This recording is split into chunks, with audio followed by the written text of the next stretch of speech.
SLBC tunnel వద్ద 15వ రోజు రెస్క్యూ ఆపరేషన్ ముమ్మరంగా కొనసాగుతుంది. టన్నెల్లో చిక్కుకున్న కార్మికుల కోసం ఎన్డీఆర్ఎఫ్ బృందాలు అన్వేషిస్తున్నాయి. మంత్రి ఉత్తమ్ కుమార్ రెడ్డి మరోసారి ఎస్ఎల్బీసీ టన్నెల్ వద్దకు చేరుకున్నారు. స్థానిక ఎమ్మెల్యే వంశీకృష్ణతో కలిసి మరోసారి ప్రమాద స్థలాన్ని పరిశీలించనున్నారు. అనంతరం సంబంధిత శాఖ అధికారులతో సమావేశం నిర్వహించనున్నారు. ఉత్తమ్ కుమార్ రెడ్డి సహాయక చర్యల్లో పురోగతిపై అధికారులను అడిగి వివరాలు తెలుసుకోనున్నారు.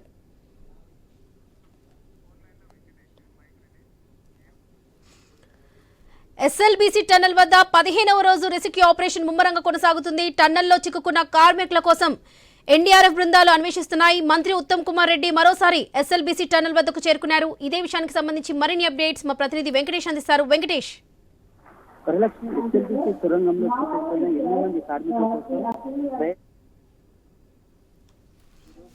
రాష్ట్ర నీటిపారుదల శాఖ మంత్రి ఉత్తమ్ కుమార్ రెడ్డి సంఘటనా స్థలానికి వచ్చారు. అక్కడ జరుగుతున్న రెస్క్యూ ఆపరేషన్ సంబంధించి రెస్క్యూ సిబ్బందితో మాట్లాడుతున్నారు. దీనికి సంబంధించి సమీక్షా సమావేశం నిర్వహించారు. గత 15 రోజులుగా 8 మంది కోసం ప్రయత్నాలు జరుగుతున్నాయి. వారి 11 రెస్క్యూ ఆపరేషన్. దీంతో పాటు టన్నెల్లో భూగర్భ పరిస్థితి తెలుసుకునేందుకు కూడా భూభౌతిక ఇంటి ప్రతినిధులు 5 గంటల్లో వచ్చి సర్వే చేశారు. దీనికి సంబంధించి ఇప్పుడు 2 రోజులుగా కేరళ నుంచి వచ్చిన ప్రత్యేక జాగిరాలు కూడా టీవీఎం చుట్టుపక్కల మరికొంత దూరంలో కొన్ని ప్రదేశాలు వచ్చినట్లు సమాచారం. దానికి సంబంధించిన తవ్వకాలు చేపట్టారు. దీంతో పాటు టీవీఎం కత్తరికి సంబంధించిన వేగవంత పనులు నిర్వహించారు. విపత్తు నిర్వహణ శాఖ అధికారి అరవింద్ కుమార్ తో మాట్లాడిన పరిస్థితులను మంత్రికి వివరిస్తున్నారు. వారు ఏవైతే సమాచారం ఇస్తున్నారో వాటిని భవిష్యత్తులో ముందుకు ఎలా వెళ్ళాలి, దానికి సంబంధించి ఎలా పడుతుందంటే ఇప్పటికే రోబోలను కానీ ఇక్కడ ప్రత్యేక జాగిలాలు కూడా తీసుకొచ్చింది కదా, వాటిని అన్నింటినీ లోపల పంపించి లోకో ట్రైన్ ద్వారా ఇతర సామాగ్రిలో అలానే చేస్తున్నారు.